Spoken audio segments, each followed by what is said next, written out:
So tuloy natin yung study natin. This time punta tayo sa verses 22. Tapos na natin na buong chapter 10, no? So part by part, no? Simulan na natin sa verses 22 hanggang 30. So after niya magkaroon ng diskusyon with the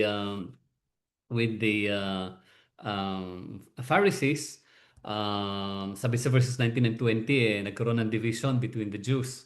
Some of the Jews naniwala, sabi nila, many of them said, he has a demon and is insane. Why listen to him? No? Pero sabi ng ibang Hudyo sa verse 21 ng chapter 10, these are not the words of one who is oppressed by a demon. Can a demon open the eyes of the blind? So, nagkaroon ng division between the Jews. Yung iba naniwala, yung iba hindi. No? So, after that, sabi ng verse 22, sabi ni John, at that time, sabi niya, the feast of dedication took place at Jerusalem. Ibig sabihin, nung nagaganap yung diskusyon na yon between the Pharisees and Jesus Christ, merong feast o na merong festival na pinagdiriwang ang mga Hudyo. Ito yung feast of dedication o yung Hanukkah, tawagin, no? And Jesus was walking in the temple in the colonnade of Solomon, sa isang siguro part ng temple na kung tawagin nila colonnade of Solomon. No? So the Jews gathered around him and said to him, how long will you keep us in suspense? If you are the Christ, tell us plainly. Jesus answered them, I told you and you do not believe. The works that I do in my Father's name bear witness about me. But you do not believe because you are not among my sheep. My sheep hear my voice, and I know them, and they follow me. I give them eternal life, and they will never perish, and no one will snatch them out of my hand. My Father who has given them to me is greater than all, and no one is able to snatch them out of the Father's hand. I and the Father are one. So dito again, binibigyan tayo ni John ng konteksto, no? Binibigyan tayo ni John ng konteksto na sabi niya naganap yung diskusyon na ito sa panahon ng merong piyesta, yung Feast of Dedication o yung Hanukkah sa mga Hudyo. Ano yung Hanukkah or Feast of Dedication? Ito yung celebration na dinededicate ulit ng mga Hudyo yung templo, no?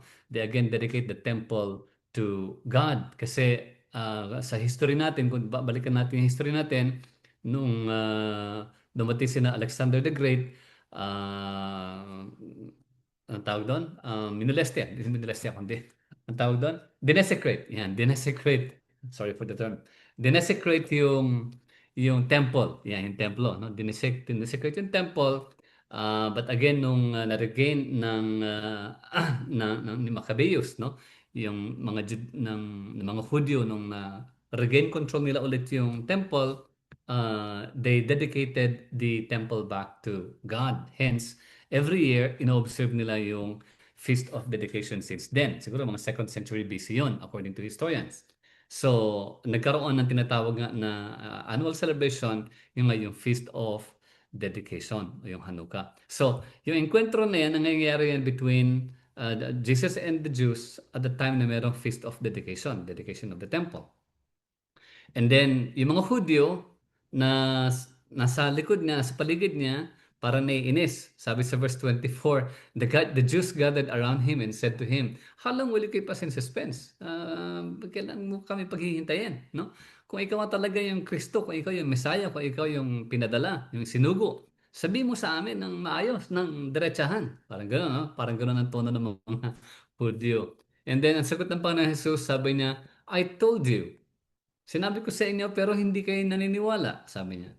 The works that I do in my Father's name bear witness about me. Notice, pinoint out niya yung mga ginawa niya. Ano yung una niyang ginawa? Kinonvert niya yung water into wine. Nagpagaling siya ng isang lumpo sa Bethsaida. Kinausap niya yung Samaritan woman. Sinabi niya yung mga tungkol sa past ng Samaritan woman. And many more works. Nagpagaling siya ng bulag, ng paralitiko, and many other works. Nagpagaling siya ng officer ng anak ng centurion, anak ng isang royal official, and many more works. Ang dami niyang ginawa. At sabi ng Panginoong Jesus dito, the works that I do in my Father's name bear witness about me. Sa kabila ng mga ginagawa na milagro ng Panginoong Jesus, hindi naniwala ang maraming Hudyo dahil sabi ng Panginoong Jesus sa verse 26, you do not believe because you are not among my sheep. So binalik niya ulit yung kanyang analogy na sinabi doon sa previous verses ng chapter 10. And then dito mas pinaliwanag niya ng mas maliwanag sa verses 27 to 30. Sabi niya, "My sheep hear my voice, and I know them, and they follow me." So babalik ka dun sa unang niya sinabi sa mga previous verses. Nung sinabi niya, a sheep will only follow their shepherd. They will not follow a stranger. No? And here he is, nagiging maliwanag na siya ngayon. Sinasabi niya na my sheep hear my voice, meaning mga tupa ng Diyos, ng Panginoong Jesus, na naririnig nila yung tinig ng Panginoong Jesus, kilala ng Panginoong Jesus kung sino yung kanyang mga tupa, and they follow me.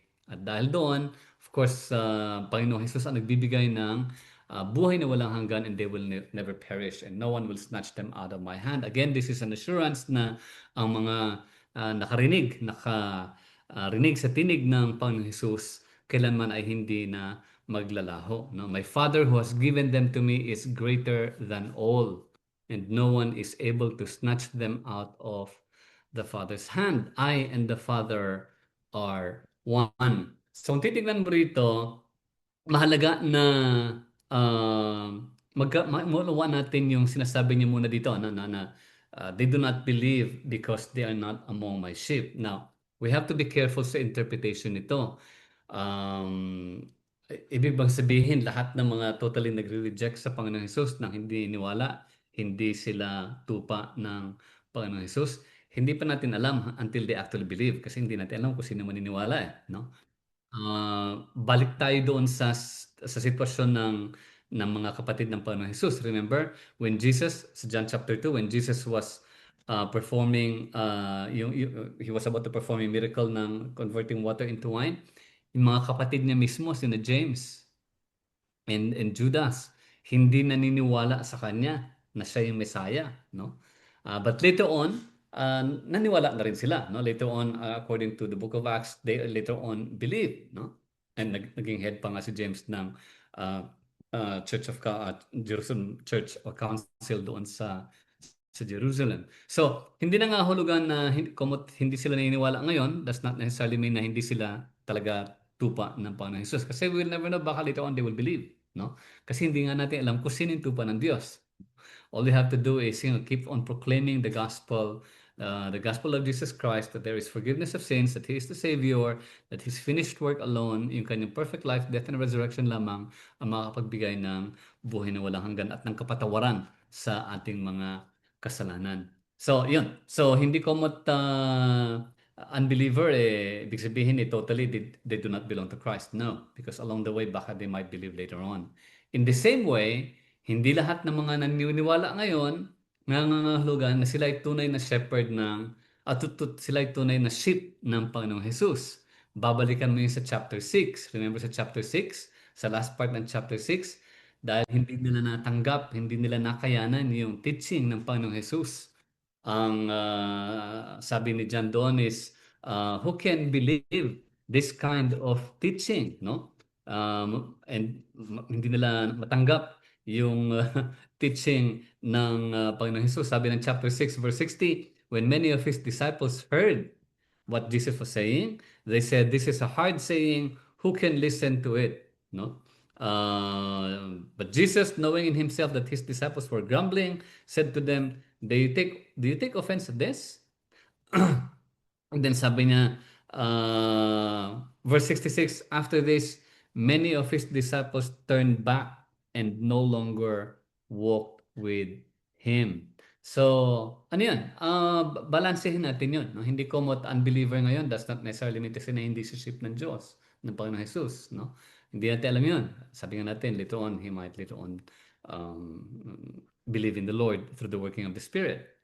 In the same manner, hindi lahat na nagsasabing they believe in Christ ngayon talagang they're actual sheep of Christ. Why? Because hindi natin alam kung sino yung later on na tumatalikod gaya na nangyari dito sa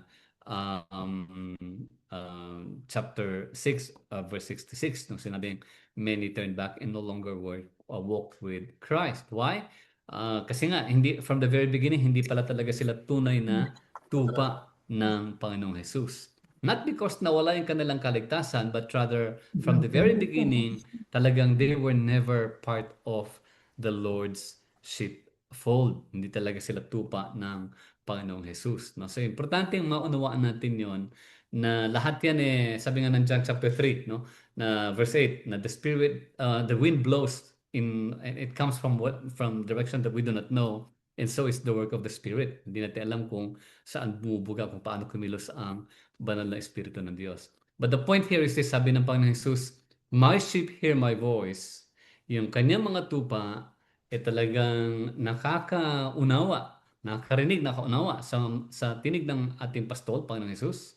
At kilala tayo ng Panginoong Jesus at tayo sumusunod sa Kanya. Siya nagbibigay ng buhay na walang hanggan, hindi ito maglalaho, at walang sino man ang pwedeng makadukot, kumbaga, sa piling, sa kamay, proteksyon, sa kapangyarihan ng ating Ama. Why? Because the Father who has given them to me, sabi ng Panginoong Jesus, is greater than all, and no one is able to snatch them out of the Father's hand. Yung Father's hand is again a figure of speech. It talks about the power of God, no? Kaya nga sabi niya, He is greater than all. My Father is greater than all, no?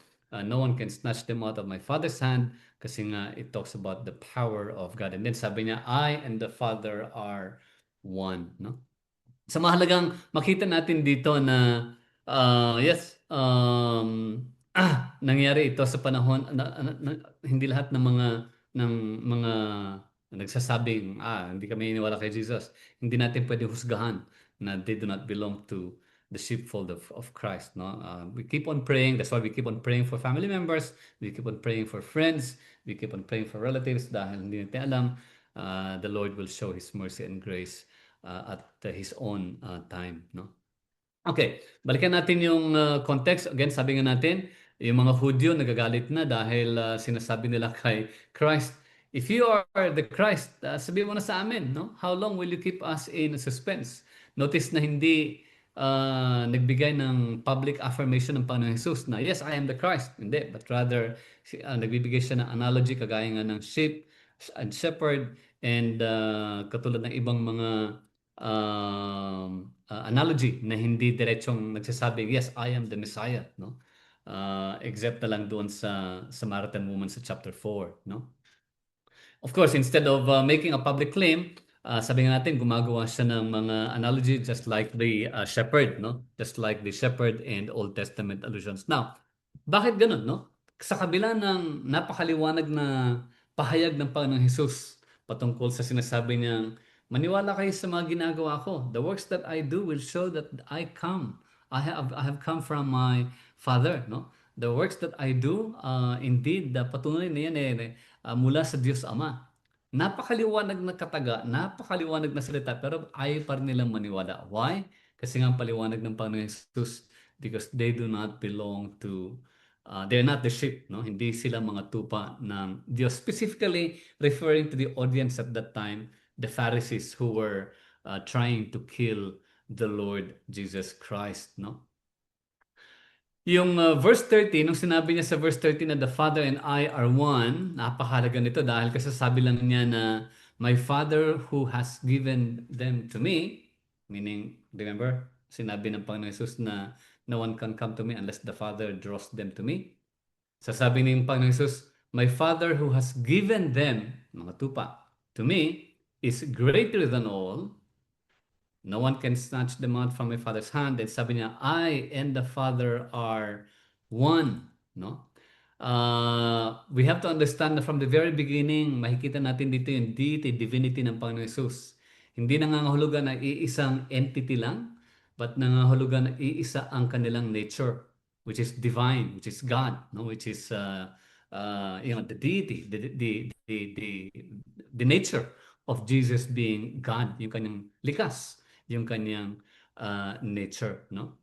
So makikita mo rito nung sinabi niya Jesus the Father and I are one, it shows yung kanilang pagiging isa pagdating sa purpose. Ano yung purpose na yon? The purpose of redeeming God's people, no? God's plan is to redeem His people at yung kanyang pagtubos na-accomplish through Jesus Christ. God's main purpose is to redeem. Na-achieve ito through Jesus Christ, through His life, death, and resurrection.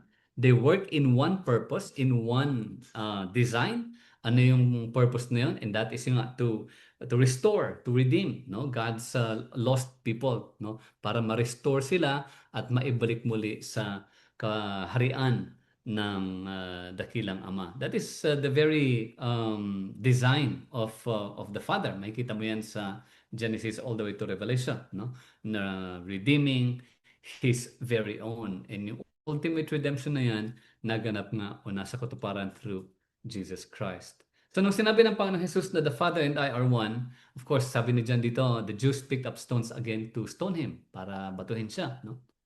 Bago pa nila batuhin, sabi ni Jesus, sabi niya sa verse 32, I have shown you many good works from the Father.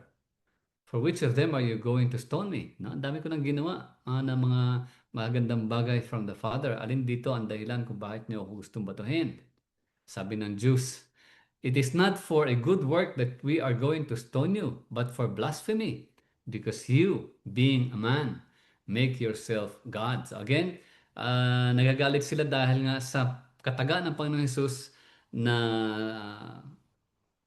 pinakikita niya yung kanyang likas, yung kanyang nature na siya ay talagang galing sa Diyos Ama, that He is from the Father and He is God's Son. In fact, inamin niya na He is indeed God's Son.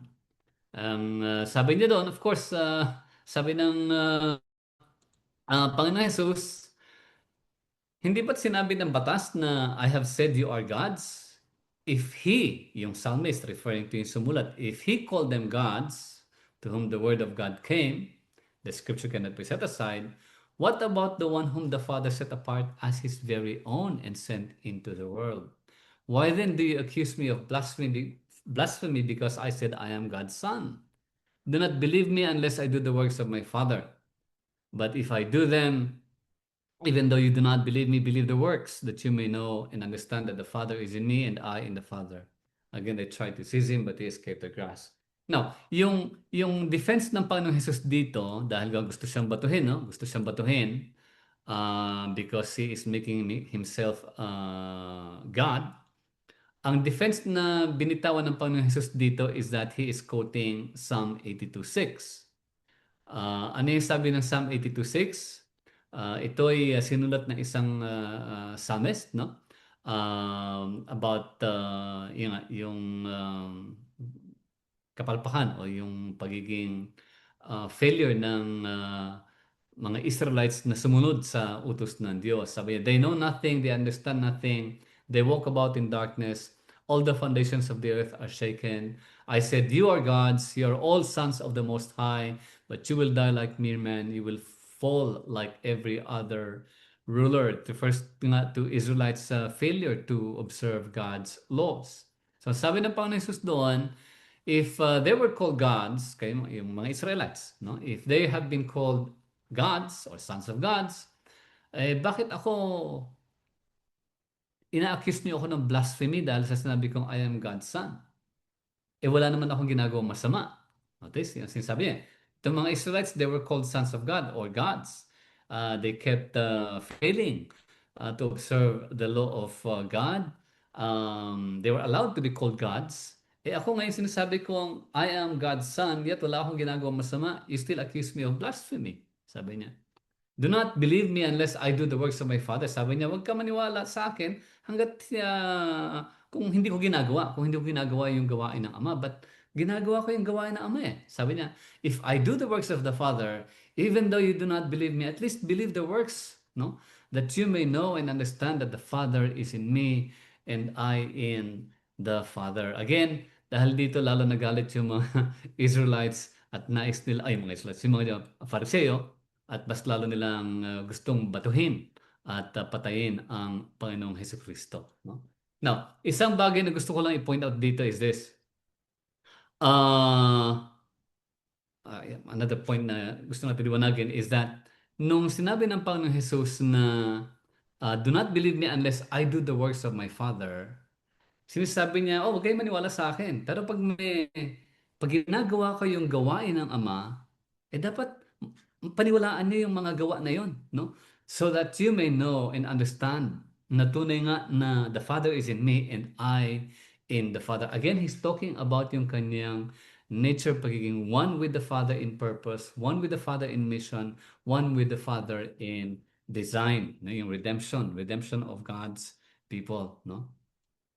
Of course, um, sa earlier verses, makikita natin na sinasabi ni John na nangyari ito sa Feast of Dedication, no? Nangyari ito sa Feast of Dedication. And gusto ko lang i-point out dito na yung dinededicate nila dito was the temple, no? Yung Feast of Dedication, yung Hanukkah. Mahalaga maunawaan natin na sinabi ni John dito na nangyari ito sa panahon, yung encounter niya with the Jews, with the Pharisees, nangyari ito sa panahon ng may fiesta, Feast of Dedication, dinededicate yung temple.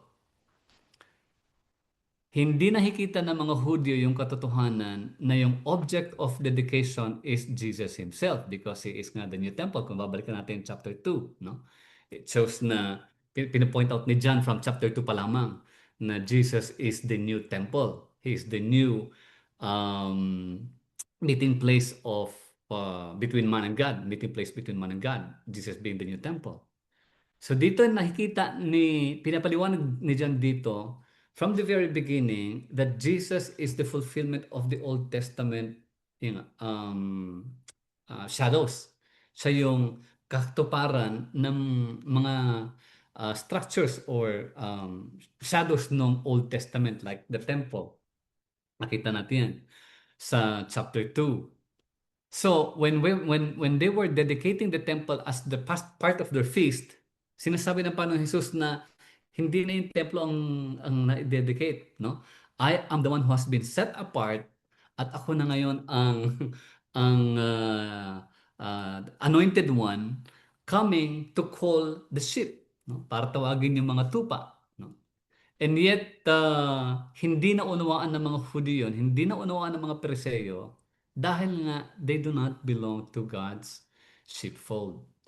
Nung sinabi ni John sa chapter 10 verse 22 na may importance to may importance kung bakit sinabi niya at the time the feast of dedication took place. Gusto niya i-point out doon na Jesus is the one that is the object of the festival, that He is now the new temple. Nabanggit niya sa chapter 2. If you remember, yung Passover, ilang beses din binanggit. In fact, before the crucifixion of Christ, nangyari yung event na yon on the night of the Passover. Bakit din binanggit yung piyesta? What again is the feast of the Passover? Ano ulit yun? Celebrating the salvation, no? Yung kaligtasan ng mga Egyptian, mga Israelites from the angel of death. At yung mga Egyptians lang ang namatay, yung mga Israelites na iligtas. Hence, they are celebrating the Passover. Again, the object of the Passover is Jesus Christ. Kasi nga, through His blood, through His death on the cross, through His life, through the blood that was shed on the cross, meron tayong kaligtasan. So, gusto ko lang point out na pag may binanggit dito si John o kung sino man sa mga writers ng New Testament na nangyari ito sa ganitong feast, merong significance yun. Ang significance nun pointing out to the fact that Jesus is the fulfillment of the Old Testament shadows. So, kasi yung Hanukkah was a celebration before, of course, before Christ, no?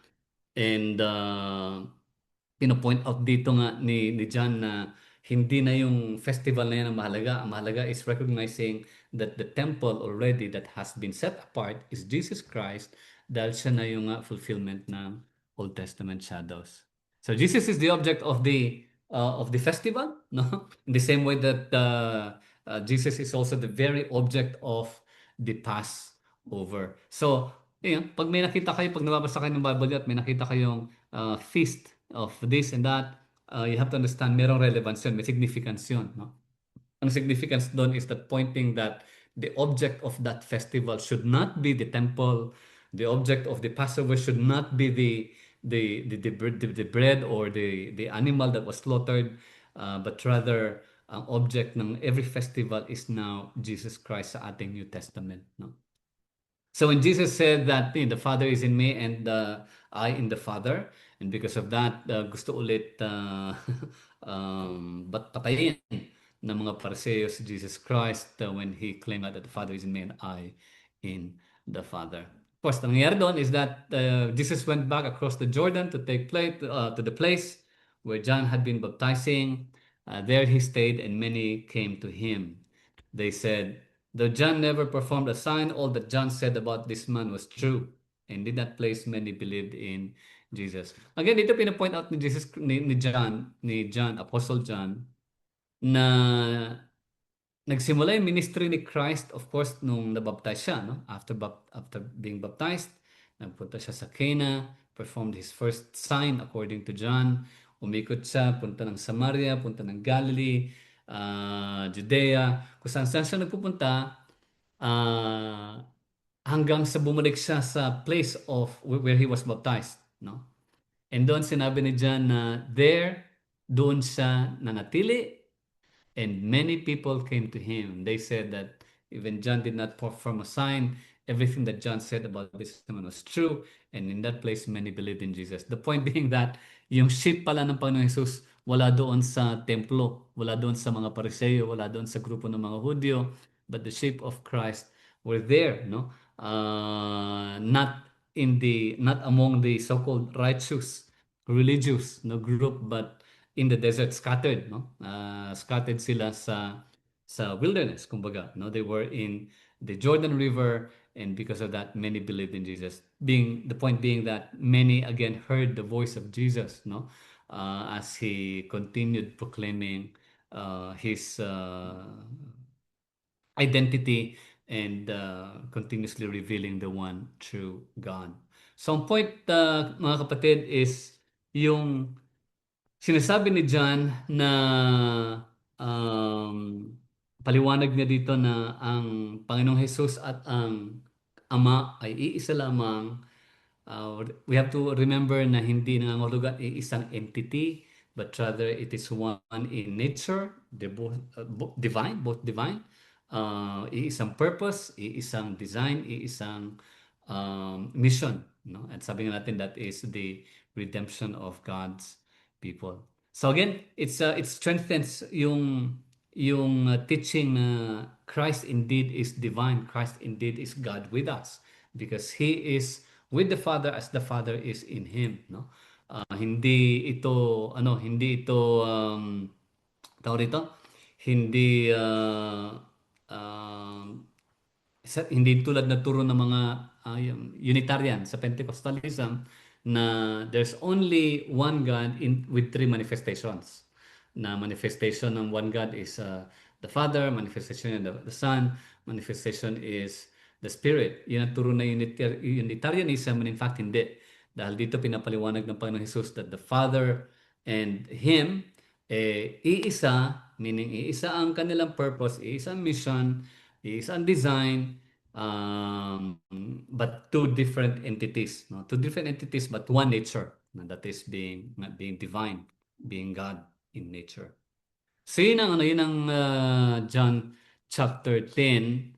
It's more about the encounter between Jesus and the Pharisees, trying to point out to the Pharisees na ako ang tunay na pastol, ako yung good shepherd, na ako yung good shepherd, ako na yung templong na i-dedicate, ako na yung templong na ihiwalay. Yet hindi na naunawaan ng mga Hudyo yun. Why? Because they do not belong to God's sheepfold. Hindi sila bahagi ng tupa ng Diyos. No? So, yun ang ating study of 10. Again, hopefully, pag may nagsabi sa inyo na nawawala ba yung kaligtasan natin o hindi, again, you can go back to chapter 10 dahil ang kaligtasan natin wala sa ating kakayahan, wala sa ating abilidad. Ang kaligtasan natin ay dahil sa grasya ng Diyos, sa kanyang habag, sa kanyang pagmamahal, tayo naligtas. Ginawa niya tayong anak, tinawag niya tayo, at sinabi ng Panginoong Jesus that the Father is greater, no one can snatch them from the hand of the Father. Walang sino man ang makakakuha sa kanila. Meaning, hindi mawala ang kaligtasan mo. Why? Because your salvation is not through your own effort. It's not through your own so-called faith. No? Dahil ang faith mo is one that is given by God, one that is a gift from God. And dahil galing sa kanya, hindi mawawala yan, no? Hindi mawawala yan. Nagkakaroon tayo ng times of discouragement, frustration. That is normal. That is human. But that does not necessarily mean we are losing faith. No? It's just a human emotion. Ang importante is yung tanggapin natin ang katotohanan na ang ating kapatawaran ng kasalanan is only through what Christ did sa kanyang perfect na buhay, sa kanyang inalay niya ang buhay niya at siya'y nabuhay muli upang sa gayon ay matalo ang kamatayan at kasalanan para sa atin, para tayo maligtas. So, yun ang ating salvation. It is not through our own effort. Yan. So, yun ang chapter 10. I hope that nagkaroon tayo ng hopefully understanding more about who Jesus is, about believing in Jesus. Believing in Jesus is not something that we do on our own. We believe because God has opened our eyes. God has drawn us to His Son. The Spirit has worked in our lives. We have been born again because of the work of the Spirit, not because of our own will, but not because of our own desire, but because of God's grace. Kung sa atin lang, if left on our own, sabi natin, we will desire earthly, worldly things. If left on our own, if left on my own, I will crave for worldly passions, for sinful things, if left on my own. But thank God, dahil niligtas niya ako at iminulat niya ang aking kaisipan sa katotohanan na hindi yun ang purpose ng buhay. Ang purpose ng buhay ay kilalanin ang pagmamahal ng Diyos through Jesus Christ. He is